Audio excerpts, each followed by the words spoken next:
দেখো বন্ধুরা, এই মন্দিরটি, এখন আমরা ভেতরের দিকে আছি যদিও, এই মন্দিরটি কিন্তু একদম পিওর, মানে একদম এমজি মার্কেটের মধ্যেই অবস্থিত করতে পারে। মানে রাস্তা দিয়ে হাঁটতে হাঁটতে এই মন্দিরটা একটু বাঁদিকে দেখলেই দেখতে পাবে। দেখো কি সুন্দর নারায়ণের সব প্রত্যেকটা অবতার কিন্তু এখানে তুলে ধরেছে। আর হাতের কাজ দেখেছো তোমরা কত সুন্দর? দেখো প্রত্যেকটা অবতার কিন্তু এখানে দেওয়া আছে।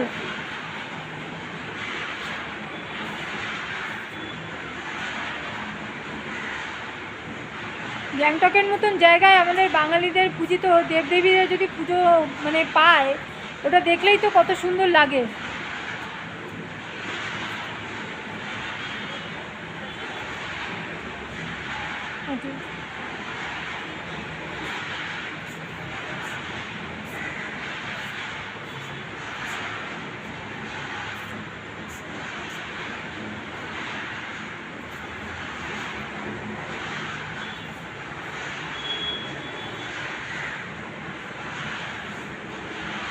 বুঝেছো? মন্দিরে শুধু মানে ভিডিওতেই তোমরা দেখতে পাচ্ছ মন্দিরের কারুকার্য কতটা, কিছুটা দেখে মনে হচ্ছে না চাইনিজ টেম্পলের মতন?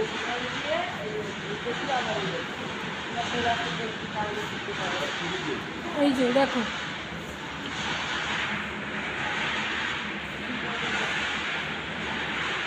এই মন্দির চত্বরে কিন্তু জগন্নাথ মন্দিরের আছে। এই যে দূর থেকে দেখতে পাচ্ছ তোমরা, এই দেখো জগন্নাথ মন্দির, সবই মন্দির এখন বন্ধ আছে।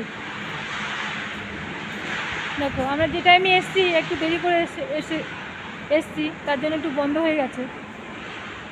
দেখো এই কিন্তু দরজাটা কাচের আছে বলে তাই আমরা বাইরে থেকে দেখতে পাচ্ছি, মানে জগন্নাথের দর্শন করতে পারছি আমরা।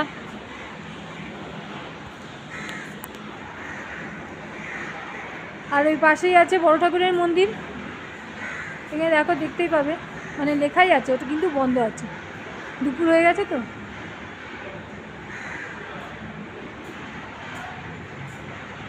ওই পাশেও আর একটি ছোট মন্দির আছে, এই যে মন্দিরের গেট, কিন্তু এই মুহূর্তে দেখছো বন্ধ আছে।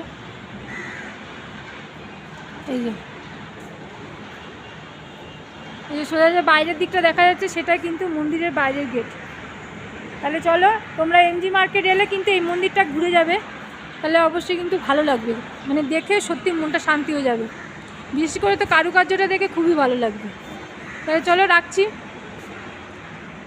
যারা এবার থেকে এমজি মার্কেট আসবে, মানে গ্যাংটক ঘুরে এমজি মার্কেটে